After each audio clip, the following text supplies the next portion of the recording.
Hello my dear students, आज के session की शुरुआत करते हैं यहाँ से। कहाँ आ गए हम आ गए एक पार्क में। और पार्क में क्या है? पार्क में है झूले। झूले झूलना तो आपको भी बहुत पसंद होगा। अब इन झूलों को ध्यान से देखिए। क्या इन झूलों में आपको कुछ लाइंस बनती हुई नजर आ रही हैं? कुछ लाइंस सीधी हैं, कुछ लाइंस स्लांट हैं, कुछ लाइंस आपस में पैरेलल हैं और कुछ लाइंस आगे जाके मिल भी रही हैं। ऐसे ही इनमें कुछ एंगल्स भी बन रहे हैं। कुछ छोटे एंगल्स हैं और कुछ बड़े एंगल्स हैं। तो सोचिए जरा, जब इन झूलों को बनाया गया होगा तो इन लाइंस और एंगल्स की मेजरमेंट्स के बारे में बहुत ध्यान से सोचा गया होगा और फिर झूले बनाए गए होंगे। इसी तरह आप अगर अपने आसपास देखें, बहुत सारी चीजें हैं, बहुत सारे स्ट्रक्चर्स ऐसे हैं जैसे कि बिल्डिंग्स हैं, ब्रिजेस हैं, बालकनी की ग्रिल है, your doors, windows. At many places we use these lines and angles. So it is important for us to understand the properties of lines and angles. आज के सेशन में हम कुछ basic terms and definition सीखने वाले हैं related to lines and angles. So let's get started quickly.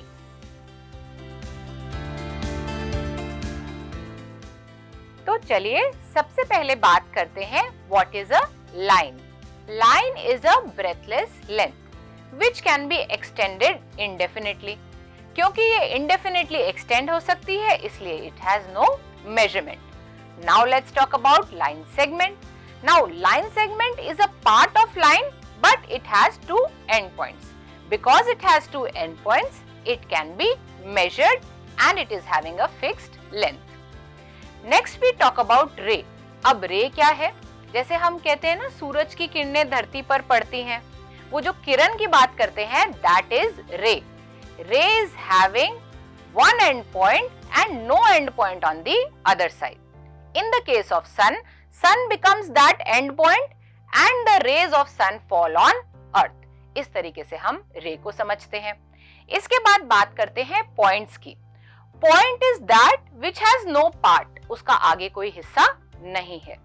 Collinear points, जब तीन या तीन से ज्यादा पॉइंट्स एक ही लाइन पर लाई करें तो हम उन्हें कोलिनियर पॉइंट्स कहते हैं। जैसे कि यहाँ पर फिगर में P, Q, R are three points which are lying on the same line and that's why they are called collinear points. इसी के साथ हम बात करते हैं नॉन कोलिनियर पॉइंट्स की भी। आप जिस तरीके से फिगर में देख पा रहे हैं, A, B, C, D चार पॉइंट्स हैं।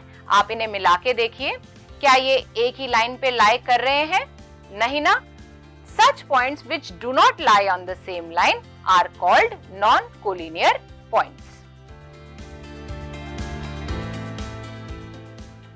तो चलिए अब देखते हैं एंगल्स क्या होते हैं। What is an angle? Angle is made up of two rays originating from the same end point. जैसे कि आप फिगर में देख पा रहे हैं, OA and OB are two rays which are originating from the same end point O. और ये कैसा एंगल बना रहे हैं? ये एंगल बना रहे हैं एंगल AOB. OA और OB हो गई arms of the angle and O हो गया वर्टेक्स ऑफ द एंगल। चलिए अब जल्दी से देखते हैं टाइप्स ऑफ एंगल्स कैसे होते हैं, जो हम पिछली क्लासेस में पढ़ चुके हैं, इसलिए जल्दी से इसका रिवीजन करेंगे। Acute angle is an angle which measures between 0 degree and 90 degree. Right angle is the angle which measures exactly 90 degrees. Obtuse angle वो एंगल्स होते हैं जिनका मेजर 90 डिग्री और 180 डिग्री के बीच में होता है। Straight angle is the line angle and the measure of straight angle is 180 degree. Next we talk about reflex angle. Reflex angle measures between 180 degree and 360 degree. तो ये हो गए हमारे types of angles. Next we will be discussing about complementary and supplementary angles. दो angles जिनका sum 90 degree है वो होते हैं कॉम्प्लीमेंट्री एंगल्स, और दो एंगल्स जिनका सम 180 डिग्री होता है वो हो जाते हैं सप्लीमेंट्री एंगल्स। इसे देखते हैं एक एग्जांपल के through. Two complementary angles are such that twice the measure of one is equal to thrice the other. Now we have to find the measure of both the angles.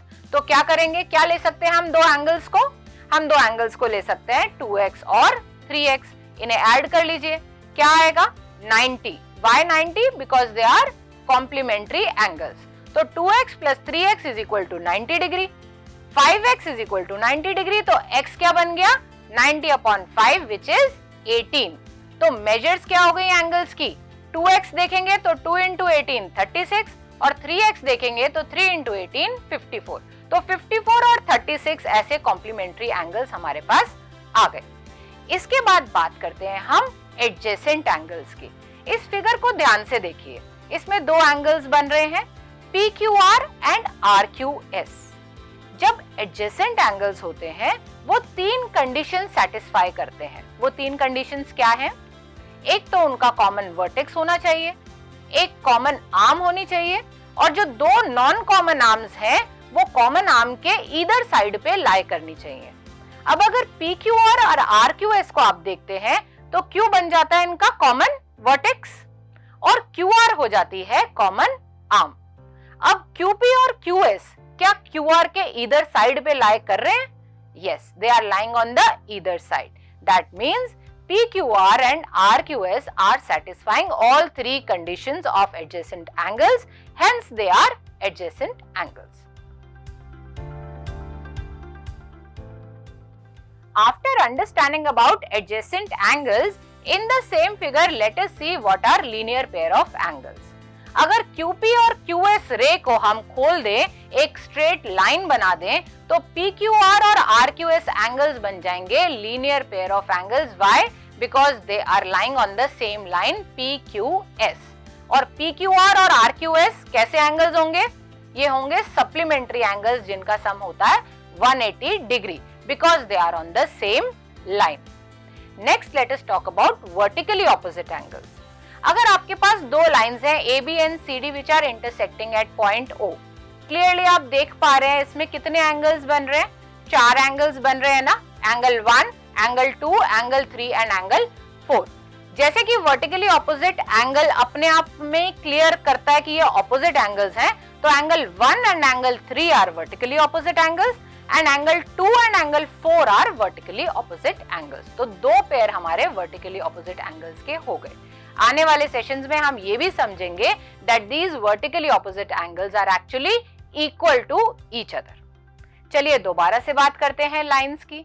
अगर मैं आपसे कहूं कि आपको दो लाइंस बनानी है पेपर पर, तो आप कैसे बनाएंगे? या तो आप ऐसे बनाएंगे जब दो लाइंस एक पॉइंट पर मीट कर रही होंगी, ऐसी लाइंस को हम कहेंगे इंटरसेक्टिंग लाइंस।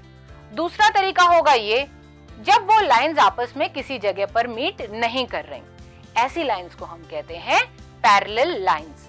और एक बात ध्यान देने वाली ये है, किसी भी पॉइंट पर इन दोनों लाइंस में जो परपेंडिकुलर डिस्टेंस होगा वो बराबर होगा, which will be called the distance between the parallel lines।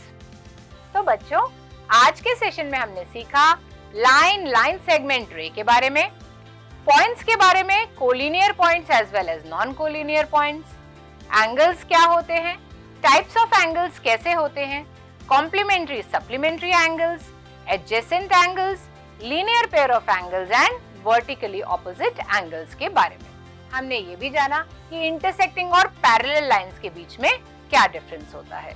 Go ahead, revise these concepts because these concepts are the basis of geometry. Here is a task for you and I will see you in another interesting session with another interesting topic. Till then, keep learning.